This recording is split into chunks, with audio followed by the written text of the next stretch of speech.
السلام علیکم ورحمۃ اللہ وبرکاتہ۔ الحمدللہ وحدہ والصلاۃ والسلام علی من لا نبی بعدہ، اما بعد فاعوذ باللہ السمیع العلیم من الشیطان الرجیم من ہمزہ ونفخہ ونفثہ، بسم اللہ الرحمن الرحیم۔ رب اشرح لی صدری ویسر لی امری واحلل عقدۃ من لسانی یفقہوا قولی، رب زدنا علما، اللہم رب زدنا علما۔ اللہ رب العزت نے قرآن حکیم کے اندر ارشاد فرمایا ہے، وما ہم بضارین بہ من احد الا باذن اللہ۔ یہ جن اور شیاطین، ان کی کوئی مجال نہیں ہے کہ اللہ کے حکم کے علاوہ کسی بندے کو، کسی آدمی کو نقصان پہنچا سکیں۔ رسول اللہ صلی اللہ علیہ وآلہ وسلم کی حدیث میں آتا ہے کہ جن اور شیاطین دو ایسی مخلوق ہیں جو مسئول ہوں گی، یعنی ان کی تخلیق کا مقصد جو ہے وہ صرف اور صرف اللہ تعالیٰ کی بندگی ہے، اللہ تعالیٰ کی عبادت کرنا ہے۔ قرآن حکیم میں آتا ہے، وما خلقت الجن والانس الا لیعبدون، میں نے جنوں اور انسانوں کو فقط اپنی عبادت کے لیے پیدا کیا ہے۔ ان دونوں مخلوقوں کی تخلیق کا مقصد جو ہے وہ صرف اور صرف اللہ رب العزت کی عبادت ہے، اور یہ دونوں مخلوقیں جو ہیں یہ اور کاموں میں لگی ہوئی ہیں۔ تو یہ جو زیادہ تر فتنہ آج کل یہ پھیلا ہوا ہے کہ ہمارے گھر میں تعویذ نکل آئے ہیں، ہمارے گھر میں فلاں جگہ سے تعویذ نکلے، تو میں آج آپ کو یہ بھی حقیقت بتا دوں کہ یہ تعویذ کون رکھتا ہے۔ تو یہ جو جادوگر ہوتے ہیں، جنوں سے یہ اس طرح کا کام کرواتے ہیں۔ اگر کوئی جادوگر کے پاس جاتا ہے، کہتا ہے میرے گھر میں بیماری آ گئی ہے، ختم ہونے کا نام ہی نہیں لے رہی، میرے گھر میں یہ بہت بڑا نقصان ہو گیا ہے، میرا جانور مر گیا ہے، یا مجھے میرے کاروبار میں جو ہے گھاٹا آ گیا ہے، میرا نقصان بہت زیادہ ہو گیا ہے، میں ٹھیک نہیں ہو رہا ہوں، یہ ہے وہ ہے، اس طرح کے مسائل ہیں میرے ساتھ، تو میرے اوپر جو ہے میرے فلاں شک کی بنا پر کہتا ہے کہ میرے فلاں رشتہ دار نے جو ہے نا جادو کر دیا ہے، یا آپ حساب لگا کے بتائیں کہ ہمارے ساتھ کیا مسئلہ ہو گیا۔ اب جادوگر بھی تو انسان ہے، وہ خدا تو نہیں ہے۔ یہ تو ہمارا عقیدہ ہے کہ ہم اس کے ساتھ اس طرح کا معاملہ رکھتے ہیں، ہم اپنا ایمان اس کے پاس جا کے برباد کر لیتے ہیں۔ رسول اللہ صلی اللہ علیہ وسلم نے ان کے پاس جانے سے منع کیا ہے اس نظریے کے ساتھ۔ رسول اللہ صلی اللہ علیہ وسلم کی اس حدیث پہ جب ہم عمل نہیں کریں گے تو ہم گناہ گار ہوں گے، اور اس کی حقیقت کیا ہے؟ اور وہ کہتا ہے کہ ہاں بھائی آپ کے اوپر آپ کے فلاں رشتہ داروں نے، یا نام نہیں بتاتا، کہتا ہے جھگڑا ہو جائے گا، لڑائی ہو جائے گا، ہاں آپ کے اوپر کسی نے کیا ہوا ہے، آپ اپنے گھر میں جائیں اور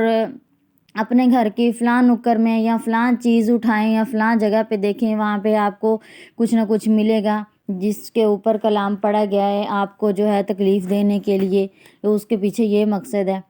پھر وہ کیا کرتا ہے، اس آدمی کے گھر تک پہنچنے سے پہلے وہ جنوں کو بھیج دیتا ہے، جنوں سے کہتا ہے جاؤ اس کے گھر میں، جاؤ جا کے اس کی فلاں جگہ پہ 2-3 تعویذ رکھاؤ، یا اس کے گھر میں یہ کر دو وہ کر دو، اس کے گھر میں خون کے چھینٹے گراؤ۔ یعنی جو جس طرح جادو، جن چیزوں کو دیکھ کر لوگ کہتے ہیں کہ ہمارے اوپر جادو ہو گیا، ہمارے اوپر وار چل گیا، تو وہ جنوں سے جادوگر ایسے کام کرواتا ہے۔ اس کا مقصد کیا ہوتا ہے؟ دنیا کی دولت حاصل کرنا۔ اور جادوگر کے پاس جانے کے بارے میں رسول اللہ صلی اللہ علیہ وآلہ وسلم کی حدیث آتی ہے، من اتی عرافا او کاہنا فقد کفر بما انزل محمد صلی اللہ علیہ وآلہ وسلم۔ جو بندہ کسی جادوگر کے پاس، کسی کاہن کے پاس جاتا ہے، اس نے اس چیز کے ساتھ کفر کیا جو محمد کریم صلی اللہ علیہ وآلہ وسلم کے اوپر نازل ہوئی، یعنی اس نے قرآن کا انکار کر دیا۔ اسی طرح ایک اور حدیث میں آتا ہے کہ جو جادوگر کے پاس جاتا ہے، کاہن کے پاس جاتا ہے، 40 دن تک اس کی نماز قبول نہیں ہوتی۔ ہاں اب اگر کوئی یہ کہے کہ ہم تو اس لیے گئے تھے بھئی ہمارے اوپر جادو ہو گیا تو ہم اس لیے گئے تھے، تو آپ کے اوپر اگر جادو چل گیا تو اس کا یہ حل نہیں ہے کہ آپ جادوگر کے پاس جائیں۔ اور لوگوں کا یہ بھی نظریہ ہے کہ جادو کا توڑ جادو سے ہوتا ہے، جادو کا توڑ جادو سے نہیں ہوتا، جادو کا توڑ اللہ کے کلام سے ہوتا ہے۔ جیسا کہ قرآن حدیث سے واضح آیات ہیں، احادیث ہیں کہ اگر کسی انسان کے اوپر جادو چل گیا تو اس کا توڑ کیسے ہوگا، اس کو کیسے توڑا جائے گا۔ اس کو اگر آپ لوگوں نے ختم کروانا ہے تو کسی ایسے انسان کی تلاش کریں، ایسے انسان کا انتخاب کریں جو بہت زیادہ نیک ہے، متقی ہے، وہ قرآن کی تلاوت کرے، اللہ تعالیٰ کا فرما بردار بندہ ہے، تو وہ جادو خود بخود ٹوٹ جائے گا، ختم ہو جائے گا۔ اگر اس کے ایسا کرنے سے بھی آپ کو آرام نہیں آ رہا تو پھر یہ اللہ تعالیٰ کی آزمائش سمجھ کر آپ صبر کریں، کیونکہ قرآن کی آیت ہے وَمَا هُمْ بِغَارِّينَ بِهِ مِنْ أَحَدٍ إِلَّا بِإِذْنِ اللَّهِ، کہ جن اور شیاطین جو ہوتے ہیں وہ اللہ کے حکم کے علاوہ کسی انسان کو کوئی تکلیف نہیں پہنچا سکتے، تو اس کو اللہ کی آزمائش سمجھ کر اس کے اوپر صبر کریں۔ جیسے کہ ایک عورت آئی تھی رسول اللہ صلی اللہ علیہ وآلہ وسلم کے پاس، اس نے کہا اللہ کے رسول مجھے تو مرگی کا دورہ ہو جاتا ہے، تو مجھے خود سمجھ نہیں آتی تھی میرے ساتھ کیا ہوتا ہے، رسول اللہ صلی اللہ علیہ وسلم دعا کیجئے میرے لیے۔ اللہ کے رسول صلی اللہ علیہ وسلم نے فرمایا اے عورت، میں دعا تو کر دیتا ہوں اور تمہیں شفا بھی انشاءاللہ مل جائے گی، اگر تو صبر کر لے تو اس کا بدلہ جنت ہے۔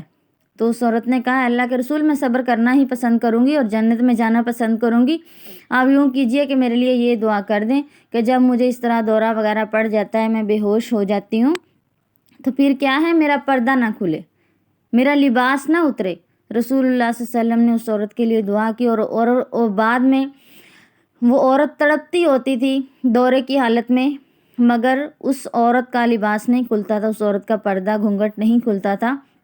تو رسول اللہ صلی اللہ علیہ وسلم کی حدیث کے مطابق ہمیں ان کے پاس نہیں جانا چاہیے، اپنا ایمان برباد نہیں کرنا چاہیے۔ دعا ہے کہ اللہ مجھے اور آپ سب کو اپنے ایمان کی حفاظت کرنے کی توفیق عطا فرمائے۔ وما توفیقی الا باللہ۔